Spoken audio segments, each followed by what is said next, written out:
సమయంలో మనం వచ్చినాం. మనం ఒక కొన్ని నిమిషాలు దేవుని వాక్యాన్ని మనం చూస్తున్నాం. నిజంగా ఈ దినాన్ని మనందరినీ కూడా ధన్యమై ఉన్నాం. ఎందుకంటే ఇది ఏ రోజండి చెప్పాలందరూ కూడా, ఇది ఏ రోజండి? శుభదినం. మంచి శుక్రవారం నాడు మనందరినీ కూడా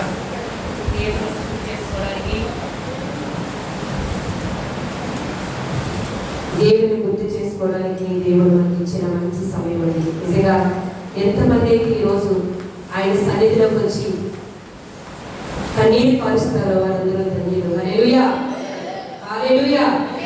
ఎందుకంటే మన దేవుడు మన కొరకు ఏం చేశాడండి? మరణించాడు. కనుక మనందరినీ కూడా ప్రేమ కనీరంతా కూడా అదే కనీరండి. చెప్పాలి అందరూ కూడా సాగెత్తి, అదే కనీరండి. ప్రభు గుర్తు చేసుకోవడం ఏ కనీర తెలుసా? ప్రేమ కనీర. ఎందుకంటే ఆయన ప్రేమ ఆ సిలువలో మనకు కనబడుతుంది. అవునా? ఆయన ప్రేమ ఏమవుతుందండి? సిలువలో కనబడుతుంది. కనుక నిజంగా ఆయన ఆ యొక్క ప్రేమను గుర్తు చేసుకొని, అయ్యా నీవు నా కొరకు ఎంత త్యాగం చేసావు తండ్రి అని చెప్పి నిజంగా గుర్తు చేసుకొని కన్నీరు కాల్చేవారు ఎవరైతే ఉన్నారో వారందరూ ధన్యులండి. హల్లెలూయా. ఎందుకంటే ఆయన ఈరోజు ఈ యొక్క దినము కానీ లేకపోయి ఉంటే ఈరోజు ప్రపంచానికి ఏం లేదండి? రక్షణ అనేది లేదు. ఈ దినము లేకపోతే ప్రపంచానికి ఏం లేదండి? రక్షణ లేదు. నిజంగా ఈ దినములు బట్టే ప్రపంచానికి రక్షణ వచ్చింది. ఎందుకు ఈ దినములు బట్టి వచ్చింది చెప్పండి?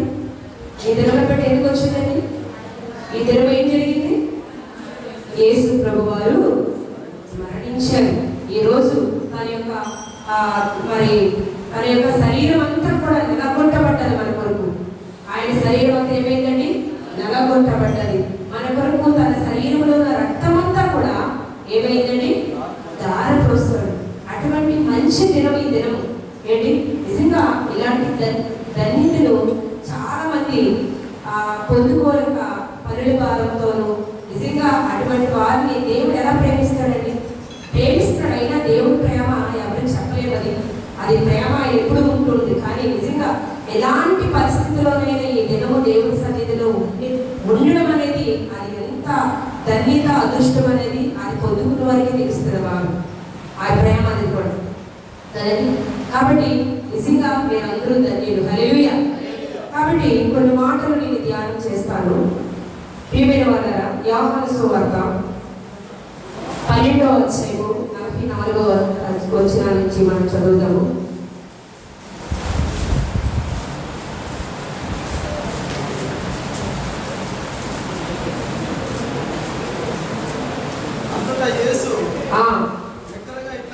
వ్యక్తిగా ఇట్లను నా యందు విశ్వాసం ఉంచేవాడు నా యందు కాదు, నన్ను పంపిన వారి యందే విశ్వాసం ఉంచుచున్నాడు. నన్ను చూచువాడు నన్ను పంపిన వారిని చూస్తున్నాడు. నా యందు విశ్వాసం ఉంచు ప్రతివాడు చీకటిలో నిలిచి ఉండకుండానట్లు నేను ఈ లోకమునకు వెలుగుగా వచ్చినాను. ఎవడైనడు నా మాటలు వినియు వాటి గైకొనుడి ఎడల నేను అతనికి తీర్పు తీర్చను. నేను లోకమునకు తీర్పు తీర్చుటకు రాలేదు గాని లోకమును రక్షించుటకి వచ్చింది. హల్లెలూయా, హల్లెలూయా. ఏంటి ప్రభు వారు ఎందుకు వచ్చారట? సత్తు ఎందుకు వచ్చారు? దేవుడు మనల్ని రక్షించడానికి వచ్చాడట. అందరూ వినండి. దేనికి వచ్చాడండి యేసు ప్రభు వారు? రక్షించడానికి, తీర్పు తీర్చడానికి, నీ తప్పులను ఎత్తి చూపించడానికి నేను రాలేదు. ఏంటి? మన తప్పులను ఎత్తి చూపిస్తే మనం నిలవగలమా ఇక్కడ? చెప్పండి. మన తప్పులు చూపిస్తే మనం ఇక్కడ నిలవగలమా? దేవుడి సన్నిధిలో నిలవలేము. కానీ తీర్పు తీర్చడానికి రాలేదు. మిమ్మల్ని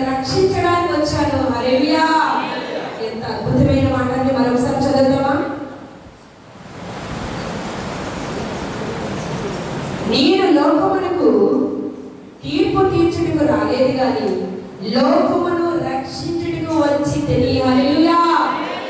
లోకమును రక్షించడానికి వచ్చి తిని. లోకమునండి ఒక్కరిని కాదు, ఒక జాతి వారిని కాదు, ఒక కులము వారిని కాదు, ఒక మతం వారిని కాదు.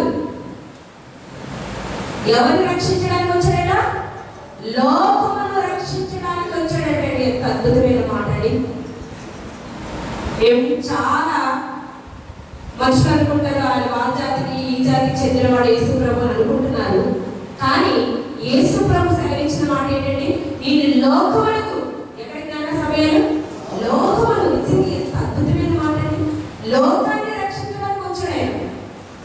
నిన్ను ఒకదాన్ని, నన్ను ఒకదాన్ని, నేనేదో మంచిదాన్ని, నన్ను లేకపోతే ఏదో మంచివాడని నిన్ను రక్షించడానికి రాలే.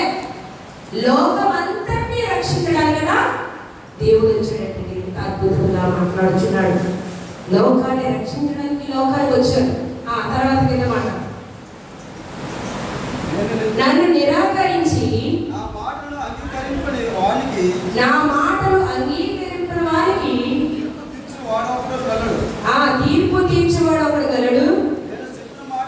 నేను చెప్పిన మాటయే అంత్య దినమందు వారికి తీర్పు తీర్చును. ఎవరికి తీర్పు తీర్చబడుతుందట చెప్పండి, వింటున్నారా?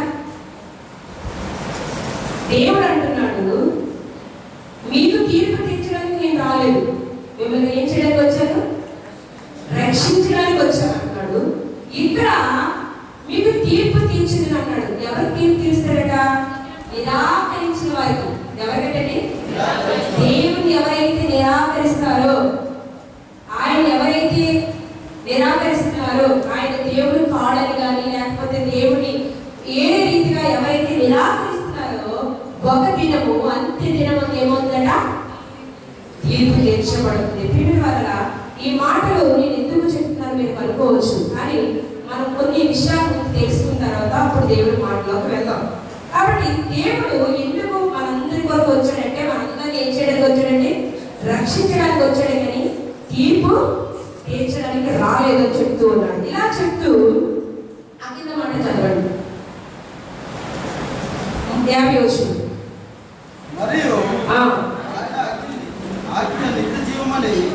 మరియు ఆయన ఆజ్ఞ నిత్య జీవమని నేను ఎరుగుదును కనుక నేను చెప్పు సంగతులు తండ్రి నాతో చెప్పిన ప్రకారం చెప్పుచున్నాను. హల్లెలూయా.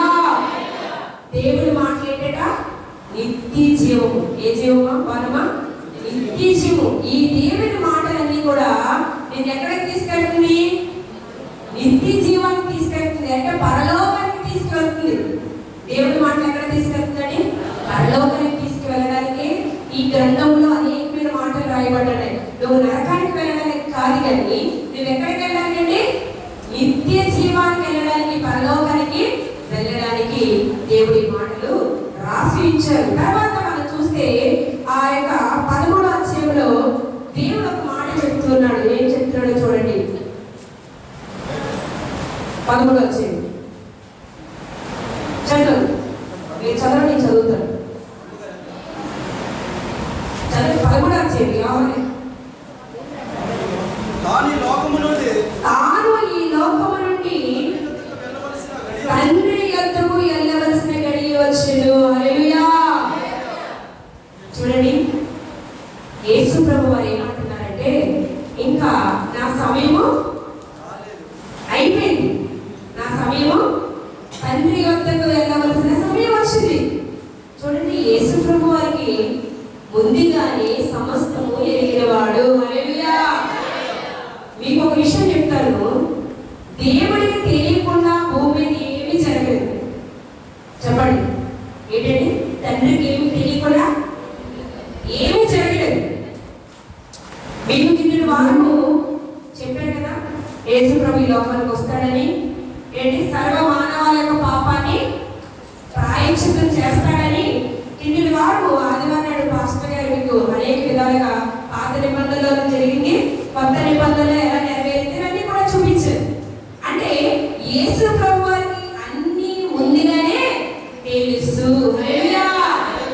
ఏంటి? ఆయన సెలువుకి వెళ్తారని తెలుసు, ఆయన 39 కొరడా దెబ్బలు తింటారని తెలుసు, ఆయన మరి తలకి మరి ముల్లి కిరీటం పెడతారని తెలుసు, ఆయన పక్క వెంపులో పొడుస్తారని తెలుసు, కాలుకు మేకలు కొడతారని తెలుసు, చేతులకి మేకలు కొడతారని, ఇవన్నీ కూడా తెలిసిన వాడు యేసు ప్రభు. హల్లెలూయా.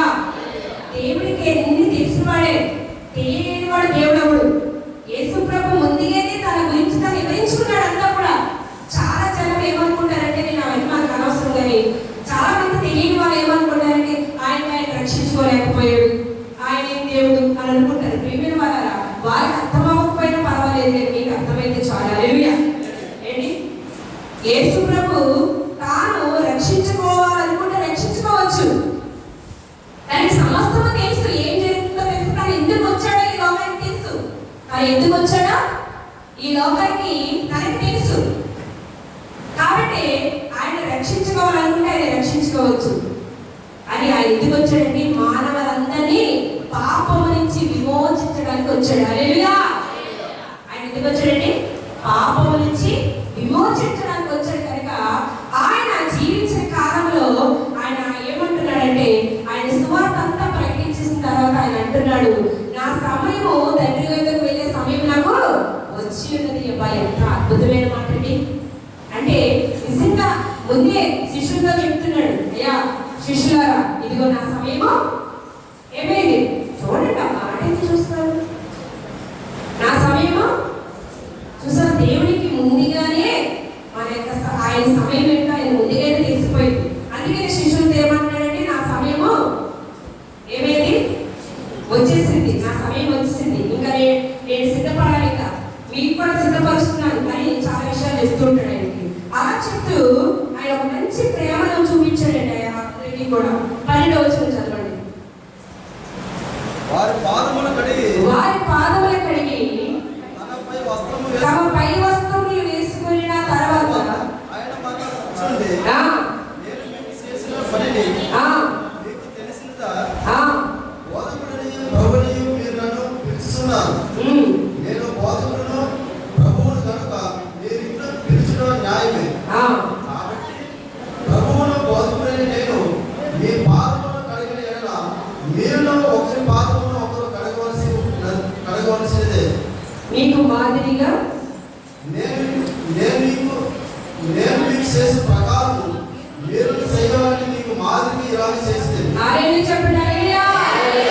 ఏమండి, దేవుడు తాను తగ్గించుకొని ఏం చేశాడండి? అక్కడ శిష్యులందరి పాదాలు కడిగాడు. ఎంత తగ్గింపు అండి దేవునికి ఎంత తగ్గింపు చూడండి, ఎంత ప్రేమ దేవునికి. తన ప్రజల పట్ల, తన శిష్యుల పట్ల తను ఏమంటున్నాడండి, నేను మీకు కడిగాను కాబట్టి మీరును అలా చేసుకోవాలి అని చెప్తున్నాడు. అక్కడ ఏమంటున్నాడు? మాదిరి అంటున్నాడు. ఏంటంటే దేవుని బిడ్డలు, దేవుని నమ్ముకున్న వారు ఏం చేయాలి? ప్రభు చూపించిన మాదిరి ప్రకారం వెళ్ళాలి తప్ప నీ మాదిరి కాదు. ఎవరి మాదిరి అండి? నీకు ఇష్టమైన మాదిరి కాదు. నాకు ఎలా నచ్చింది, నేను ఇలా ఉంటాను, నేను ఇలా నచ్చింది, ఇలా ఉంటానని కాదు. ప్రియమైన వాళ్ళరా, దేవుని ప్రేమ తెలుసుకుందాం. ఇక్కడ నేను ఏం చెప్తున్నాను మీకు? దేవుని ప్రేమ. దేవుడు ఎంత తనకు తాను తగ్గించుకొని తాను మరి ఆ యొక్క శిష్యుడు యొక్క పాదాలు కడిగినట్లుగా మనం చూస్తున్నాం. ఎవరి పాదాలు కడుగుతున్నారని? దేవుడు. నిజంగా ఈరోజు ఎవరైనా దేవుడు తగ్గించుకునే వారు ఎవరైనా కనబడ్డారా? తాను తగ్గించుకునే వారు ఎవరైనా ఉన్నారా ఈ భూమి మీద? ఏంటి, కానీ యేసు ప్రభు వారు ఎంత అద్భుతమైన ప్రేమ చూపించారని తగ్గించుకొని శిష్యుడికి పాదాలు కడుగుతూ అంటున్నాడు, ఇదిగో నేను మిమ్మల్ని ప్రేమించిన ప్రకారం మీరు కూడా ఒకరి పట్ల ఒకలా ఉండాలి. హల్లెలూయా. మీరు కూడా ఎలా ఉండాలి? ఆ విధంగా అటువంటి ప్రేమ కలిగి ఉండండి. అటువంటి ప్రేమలో మీరు ఉండాలి. నేను ఏదైతే మీకు మాదిరి నుంచి పోయానో ఆ ప్రేమ మీ అందరూ కూడా కలిగి ఉండాలని ఎంత అద్భుతమైన మాటలు ఆయన చెప్తూ ఉన్నాడు. 21వ వచనం చూడండి. తర్వాత ఆత్మలో కలవరపడి మీలో ఒకరిని అప్పగించినట్టు మీరు నిశ్చయముగా చెప్తున్నారని దేవుడిగా చెప్పింది. హల్లెలూయా. చూడండి, వినండి జాగ్రత్తగా. ప్రభు వారు చెప్పాడు, ఇదిగో నేను మొదటి మాట ఏమన్నారని, ఆయన ఎందుకు వచ్చాడట? మానవులందరినీ రక్షించడానికి వచ్చాడు. ఆ తర్వాత ఏం చేశాడండి? తన సమయం గురించి తను తెలుసుకున్నాడు. ఈ సమయంలో నా సమయం అయిపోతుంది అని చెప్పాడు. తర్వాత ఆయన ఏం ప్రేమ చూపించాడంటే యేసు శిష్యుడి యొక్క పాదాల కడగడం మనం చూసాం. ఇక్కడ ఆయన కలవరపడుచున్నాడట. హల్లెలూయా. ఏం పడుతున్నాడని? కలవరపడుతున్నాడు. ఎందుకు కలవరించిందంటే ఇంత సమయం అయిపోయింది. ఆయన ఏమవుతున్నాడండి? సిలువుకి వెళ్ళిపోబోతున్నాడు. ఆయన పట్టబడుతున్నాడు. ఆ పట్టబడినప్పుడు ఆయనకి ఎందుకు నిజంగా ఇక్కడ అందరూ కూడా నాకు చూడాలి. నేను అప్పుడు బయట చూడదు, ఆవిడ బయట చదివేశాను. నాకు చూడండి. హల్లెలూయా. అక్కడ నిజానికి కలవరం ఎందుకు వచ్చింది? మీకు ఏమైనా అర్థమైందా? కలవరం ఎందుకు వచ్చింది? ఎందుకు వచ్చింది?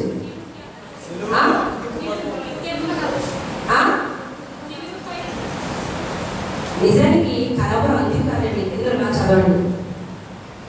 యేసు ఈ మాటలు పలికిన తర్వాత ఆత్మలో కలవరపడి మీలో ఒకడు నన్ను అప్పగించినని మీతో నిత్యముగా చెప్తున్నారని విడిగా చెప్పాను. హల్లెలూయా. ఏమంటాడని? ఏం చెప్తున్నాడు? విడిగా చెప్పాను. ఒకడు మీలో ఒకడు నన్ను అప్పగించినని. అర్థమైందా? అర్థమైందా? ఎందుకు కలవరపడ్డాడంటే ఆయన? ఎందుకు కలవరపడ్డాడు? మీలో ఒకడు నన్ను అప్పగిస్తున్నాడు. ఎంత బాధ అనిపిస్తుందంట అక్కడ. ఆయనతోనే తిన్నాడు, ఆయనతోనే పడుకున్నాడు, ఆయన బోధ విన్నాడు, ఆయనతో సహవాసం చేశాడు, ఆయన ప్రేమించాడు, ఆయన అద్దుకున్నాడు. నిజంగా అక్కడ ఎంత అదేంటి యోధలో ఎంత అంటే ఈ ఇంకొక దగ్గర అంటాడు ఇంకెవరైనా చేస్తుంటే బాధపడకపోతే ఏంటి? ఇంకెవరైనా చేస్తుంటే ప్రభు వారు బాధపడకపోదు. ఆయన కలవరం ఎందుకు పడ్డాడండి? దేనికి పడ్డాడు కలవరం? చెప్పాలి మరి. ఎవరండి? తనలోని తన ఎవరినైతే ఎక్కువగా ప్రేమించాడో, ఏంటి యేసు ప్రభు వారు ఎవరినైతే ఎక్కువ ప్రేమించాడో వారు ఆయన ఏం చేశారండి? కలవరపరిచారట. ఎంత బాధగా చేశాడు. ఎవరైతే యేసు ప్రభు వారు ఎవరైతే ఎక్కువ ప్రేమించాడో వారి వల్ల గాయం కలిగిందని కలవరపడుచున్నాడు. నిజంగా యేసు ప్రభు వారు ఎంత బాధపడుంటారు. ఎందుకంటే తనతో ఉన్న మనిషి, తనతో జీవించిన మనిషి యేసు ప్రభు వారు పిలిచింది మొదలుకొని ఆయన యేసు ప్రభు వారు ఆయన రక్షించింది మొదలుకొని తనతో స్నేహంగా సన్నిహితంగా ఉంటూ యేసు ప్రభు వారు అంతేకాకుండా ఆయనకి నమ్మకమైన ఒక పని కూడా అప్పగించాడు. ఏంటంటే ఏం అప్పగించాడండి? 29-28 చూడండి.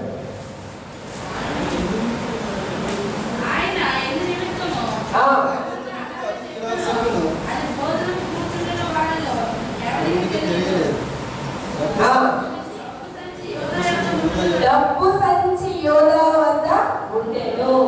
ఏంటి? ఒక అధికారం కూడా ఇచ్చాడు దేవుడు. ఒక ఆయనకి ఎంత ప్రాధాన్యత ఇచ్చాడు యేసు ప్రభు. ఇస్కరియోతు యోధాకి ఎంత ప్రాధాన్యత ఇచ్చాడు, ఎంత ప్రేమించాడో యేసయ్య. అందరికంటే ఎక్కువగా ప్రేమించి ప్రభు యొక్క బాధ్యతలన్నీ కూడా ఆ యొక్క యోధాకి అప్పగించాడండి. ఎంత దేవుడి ప్రేమ ఎంత గొప్పదండి. అప్పగిస్తే ఆ వ్యక్తే ఏం చేస్తున్నాడంటే ఇప్పుడు సిలువుకి అప్పగించబోతున్నాడు. 25 చదవండి ఒకసారి. అతడు యేసు రొమ్మున ఆనుకొనుచు వాడు ఎవరిని ఆయన అడిగాను. అందుకు యేసు ముక్కు ముంచి ఎవరికి ఇస్తున్న వాడే అని చెప్పి ముక్కు ముంచి సీయోను కుమారుడికి ఇస్కరియోతు యోధాకి ఇచ్చింది. చూసారండి, అక్కడ యేసు ప్రభు వారి బాధతో చెప్తున్నారు, బాధపడుతూ అంటున్నారు, కలవరపడుతూ, హృదయం కలవరపడుతూ. మీకు కూడా చాలా ఉంటారు కదా, ఎవరైతే మీరు ఎవరినైతే ఎక్కువ ప్రేమిస్తారో, ఎవరి మీద అయితే ఎక్కువ నమ్మకం పెట్టుకుంటారో, ఏంటి మీ స్నేహితులు అవ్వచ్చు, మీ భార్య అవ్వచ్చు, పిల్లలే అవ్వచ్చు, భర్త అవ్వచ్చు, ఎవరైనా సరే, ఎవరైతే మీరు ఎక్కువగా ఎవరి మీద అయితే మీ యొక్క ప్రేమను చూపిస్తారో వారే కానీ మీకు ఏదైనా అన్యాయం చేస్తే ఎలా ఉండాలని బాధగా ఉంటుంది. అలాంటిది ఇక్కడ యోధ మరి ప్రభు అంటే కలవరపడ్డాడు. కలవరపడి ఏం చేశాడంటే ప్రభు పేట అంటున్నాడు, ఎవరు ప్రభు అని అడుగుతున్నాడు. పేదకి అన్ని డౌట్లే అన్ని అడుగుతూ ఉంటాడు, చాలా మంచోడే.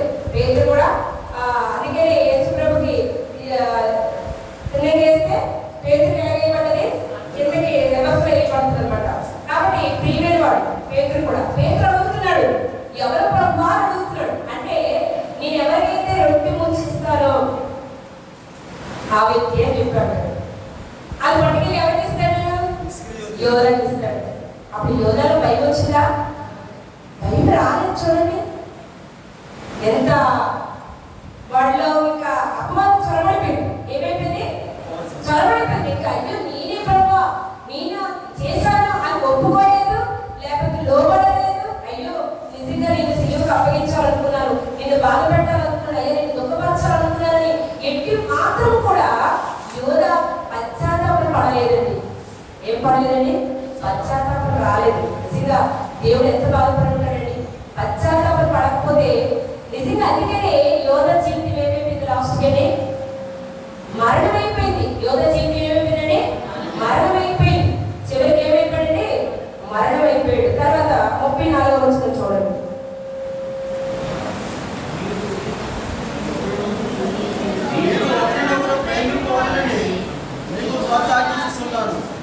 నేను మిమ్మల్ని ప్రేమించినట్టే మీరు ఒకరినొకరు ప్రేమించుకోవాలను. మీరు ఒకరి ఎడల ఒకరు ప్రేమ కలవాలని ఎడల దీనిని బట్టి మీరు నా శిష్యులని అందరినీ తెలుసుకుంటారని. హల్లెలూయా. ఇక్కడ మళ్ళా ప్రభువారు ఏమంటున్నాడంటే ప్రేమ గురించి చెప్తున్నాడు. మీరు నా బిడ్డలు అవ్వాలంటే, మనకు దేవునికి బిడ్డలు అవ్వాలంటే ఏమంటారంటున్నారు? ఒకరి ఎడల ఒకరు ఏం కలిగి ఉండాలి? ప్రేమ కలిగి ఉండాలి. ఒకరి ఎడల ఒకరు ప్రేమ కలిగి ఉండాలి. అప్పుడే మీరు నాకెవరు అప్పుడు మీరు శిష్యులు. మనందరం ఎవరంటే దేవునికి శిష్యుడివి. మనందరినీ కూడా మరియమ్మ ఏంటి చెప్పు? ఏంటి మనందరం ఎవరివి? దేవునికి శిష్యుడివి అంటున్నాడు. మీరు నా శిష్యులు అవ్వాలంటే మీరు ఒకరినొకరు ఏం చేసుకోవాలి?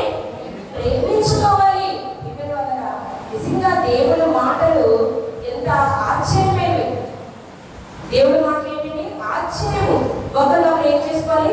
ప్రేమించుకోవాలి. నిజంగా దేవుడు ఎంత అద్భుతమైన మాటలు మనకు చెప్తున్నాడు. ఆయన సిలువకి వెళ్ళే ముందు ఆయన ఇటువంటి గొప్ప మాటలు ఆయన చెప్తూ 38వ వచనం చదవండి. యేసు నా కొరకు నీ ప్రాణం పెట్టుదవా? ఆయనను ఎవరిని నీవు ముమ్మారు చెప్పు ముందు కోడి కుయ్యదని నీతో నిత్యముగా చెప్పుతున్నాను. హల్లెలూయా. పేతురు ఒక భయపడ్డాడండి. పేతురుకి ఏం కలిగిందండి? యేసు ప్రభుని అక్కడ ఇంకా చూస్తే యేసు ప్రభు గురించి పేతురు 3 సార్లు ఏం చేశాడట? బొమ్మగా అబద్ధం ఆడాడు. 3 సార్లు అబద్ధం ఆడాడు. ఎందుకు ఆడాడు అంటే భయపడ్డాడు. పేతురు ఏమయ్యాడండి? భయపడ్డాడు. ఇక్కడ మనం చూస్తే 18వ చరిత్ర అండి.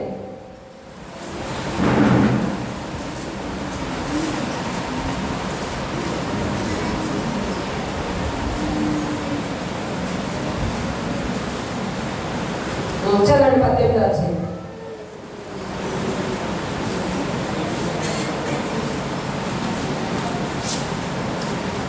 వినాలందరూ కూడా 18వ చరిత్ర. యోహాను యేసు ఈ మాటలు చెప్పి తన శిష్యులతో కూడా కెద్రోను వాగు దాటిపోయాను. అక్కడ ఒక తోట ఉండెను. దానిలోనికి ఆయన తన శిష్యులతో కూడా వెళ్ళను. యేసు తన శిష్యులతో పలుమారు అక్కడికి వెలుసుకున్నవాడు కనుక ఆయనను అప్పగించిన యోధాను ఆ స్థలంలో తెలిసి ఉండెను. కావున యోధా సైనికులను, ప్రధాన యాజకులను, పరిచయులను పంపిన బండోత్రులను వెంట పెట్టుకుని దిగుడులతోనూ దీపములతోనూ ఆయుధములతోనూ అక్కడికి వచ్చెను. యేసు తనకు సమీపించుకోవడం వన్నీ ఎరిగిన వాడే వారి యొక్కకు వెళ్ళి మీరెవరిని వెతుకుతున్నారని వారిని అడిగారు. హల్లెలూయా. ఏంటి? యేసు ప్రభు వారి యొక్క సమయము దగ్గరికి అయినప్పుడు ఆయన అన్ని చెప్పాడు. మీరు ఎలా ఉండాలి, మీరు ఒకరికొకరు ఎలా ప్రేమించుకోవాలి. నిజంగా ఎన్నో మాటలు ఉన్నాయి. అవన్నీ మీకు వాక్యం ద్వారా వింటున్నారు. మీరు చదువుకున్న వాళ్ళకి మీరు అవన్నీ చదివితే మీకు అర్థమవుతుంది. దేవుడు చాలా శిష్యులకు చెప్పాడు మీరు ఎలా ఉండాలి అని. అది లోకానికి మీరు ఎలా చూపించాలని ఆయన ప్రేమను అంతా చూపించిన తర్వాత చివరికి ఆయన ఒక తోట దగ్గరికి వచ్చాడు. అంటే ఆయన నిత్యము కూడా ప్రార్థన చేస్తున్న ప్రార్థన స్థలం అది. హల్లెలూయా. యేసు ప్రభుకి ఏంటంటే ప్రార్థన స్థలము, ప్రార్థనా స్థలం. ఆ స్థలానికి ఎప్పుడు కూడా యేసు ప్రభు వారు అలాగే తన శిష్యులను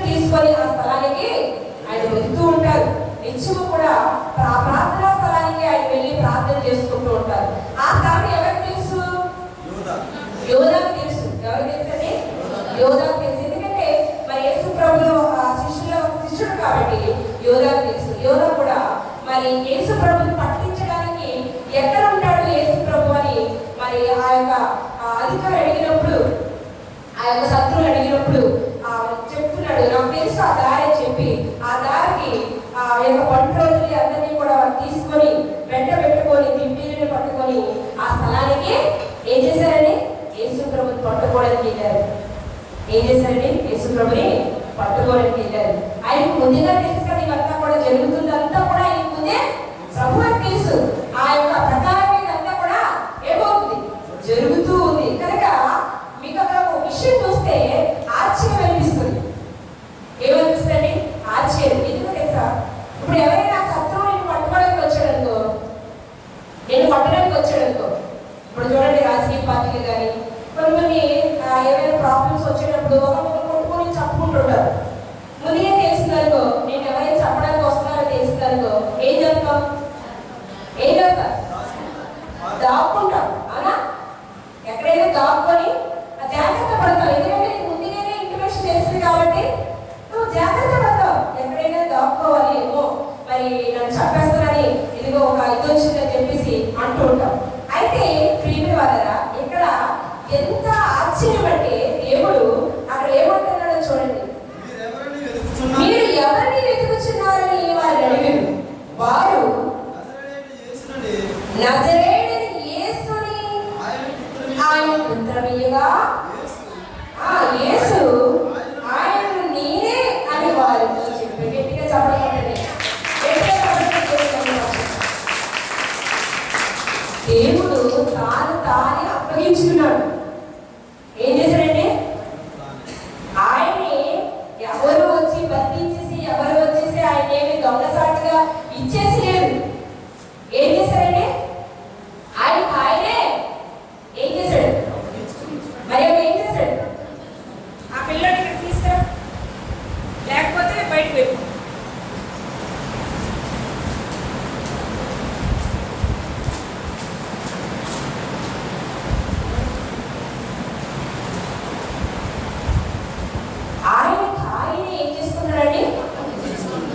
అద్భుతంగా దేవుణ్ణి చాలా మంది ఏమనుకుంటారంటే ఆయన పట్టేశారు, దొంగసాటుగా వచ్చి గుర్తేశారు. కాదు, ఆయనే ఏం చేశారంటే అక్కడ అంటారు కదా, మీరు ఎవరిని ఎదుర్కొచ్చున్నారు, మీరు ఎవరిని ఎదుర్కొచ్చున్నారు అని అడిగితే వారు ఏమంటున్నారండి? నజరేయుడైన యేసు. వారికి కూడా తెలుసు యేసు ప్రభు నజరేయుడైన యేసు అని చెప్పి వారికి కూడా తెలుసు. ఎందుకంటే అందరూ కూడా నజరేయుడైన యేసు, నజరేయుడైన యేసు మమ్మల్ని రక్షించు, నజరేయుడైన యేసు మా చూపుని తెచ్చి, నజరేయుడైన యేసు అని చెప్పి గుడ్డివాడు అందరూ కేకలు పెట్టిన సంగతి వీరికి కూడా తెలుసు కదా. అందుకని అక్కడ మీరు దొంగలు ఎదుగుతున్నాం లేదు, ఎవరు ఎదుగుతున్నాం అన్నారంటే నజరేయుడైన యేసు. హల్లెలూయా. అద్భుతంగా అక్కడ సంభావించారు చూడండి. అంటే ప్రభు పేరు ఎంత చక్కగా వారు నజరేయుడైన యేసుని ఎదుగుతున్నాం అంటే ఆయన అంటున్నాడు నేనే ఆయన్ని. హల్లెలూయా. ఎందుకంటే ఆయన సిలువకి ఎక్కాలని ఉద్దేశంతో ఈ భూమి మీదకి వచ్చాడు కాబట్టి అక్కడ ఆయన ఏం చేయలేదండి? భయపడలేదు, దాక్కోలేదు, ఏమీ చేయలేదు. కానీ నేనే అని చెప్పగానే ఏం జరిగిందో చూడండి, చదవండి. ఆయన అప్పగించిన యోధయు వారి వద్ద నిలుచుండెను. ఆయననే వారికి చెప్పగా వారు వెలుగుతూ తగ్గి నేల మీద పడిరి. హల్లెలూయా. చూడండి, ఎప్పుడైతే యేసు ప్రభు నేనే ఆయన్ని అని చెప్పాడు అందరూ ఏమయ్యారట? నేల మీద పడిపోయారట. హల్లెలూయా. ఏమయ్యారండి? నేల మీద పడిపోయారట. ఎవరైనా సరే నీ కోసం వచ్చారంటే నువ్వేం చేస్తావు? ఎవరైనా ఇంటికి వచ్చారనుకో, కిరణ్ ఉన్నాడంటే ఇంట్లో అని చెప్పి చదవాలి. అమ్మ ఏమంటది? పని వెళ్ళిపోయారండి, ఎక్కడ పని అన్నాడు. ఊరో పని ఎక్కడ చెప్తుంది? వైజాగ్ వెళ్ళిపోయాడు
ఎడల వీరిని పోనీయని చెప్పాను.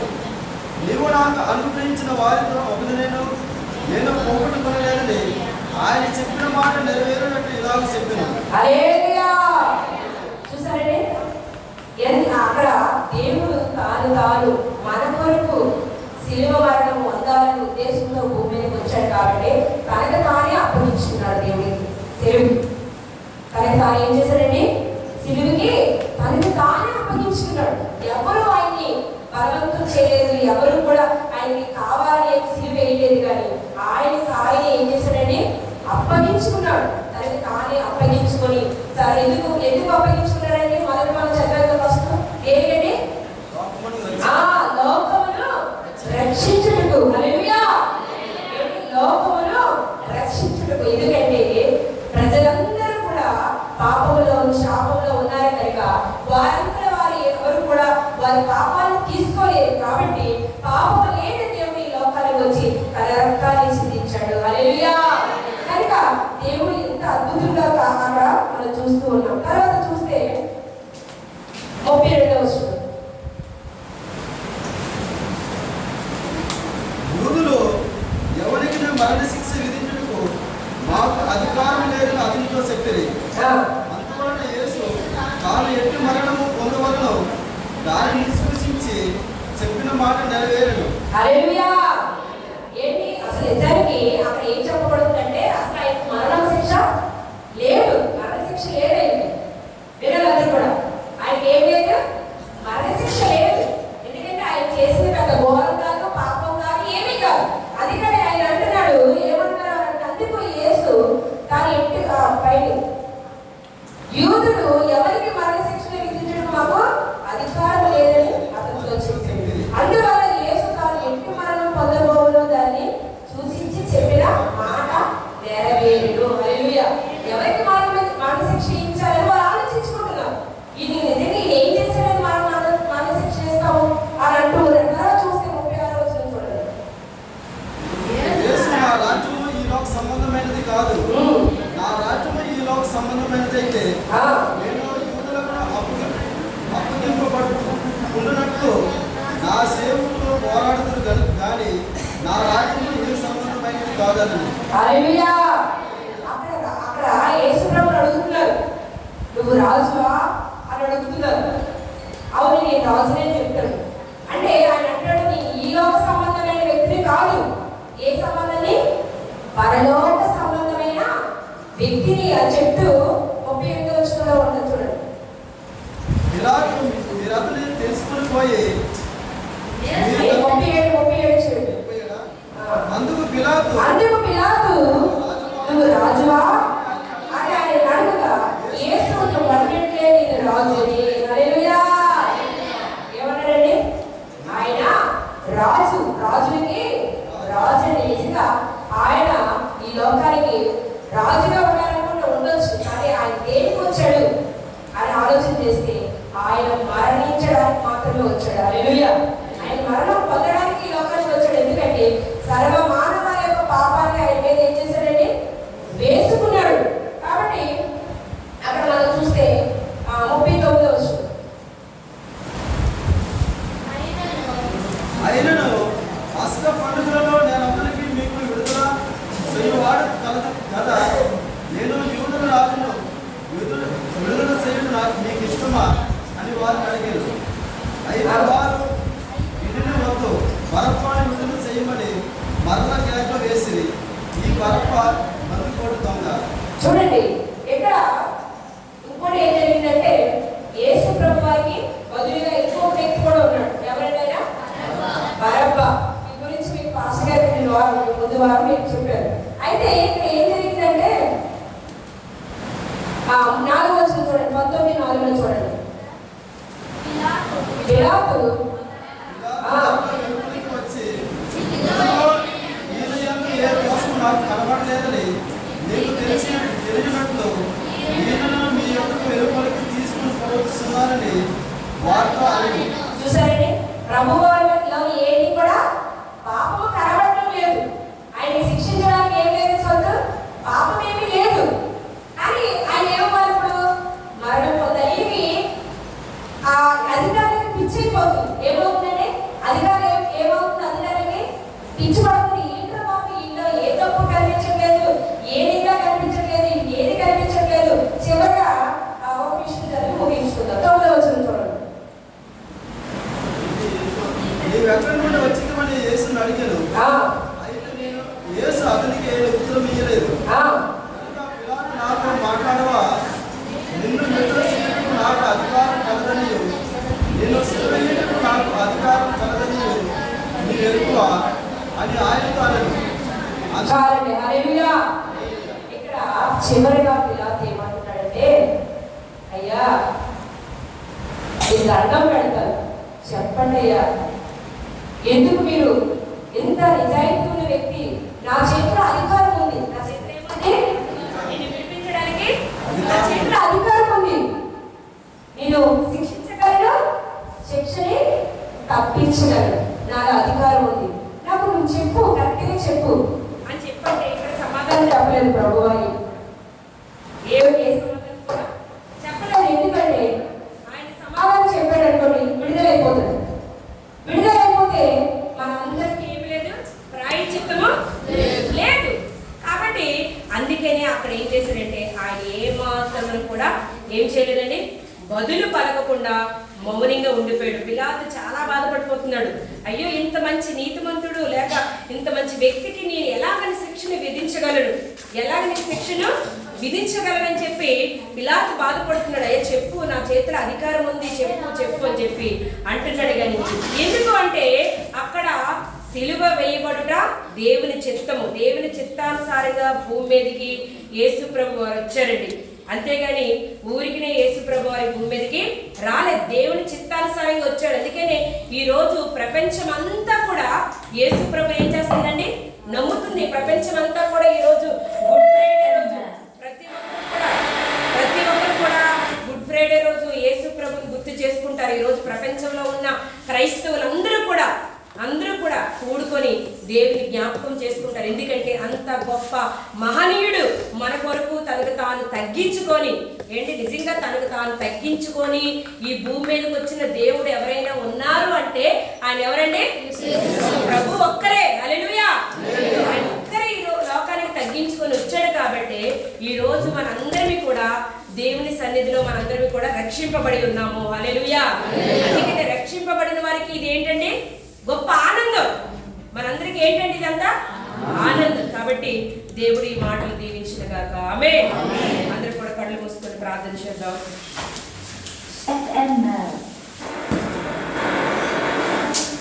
ఒకసారి దేవుడు నిజంగా ఈ లోకంలోకి తనకు తానే వచ్చాడండి. ఎవరిని కూడా ఎవరు తన బలవంతంగా ఎవరు కూడా సిలువ వేయలేదు. ఎవరు కూడా దొంగగా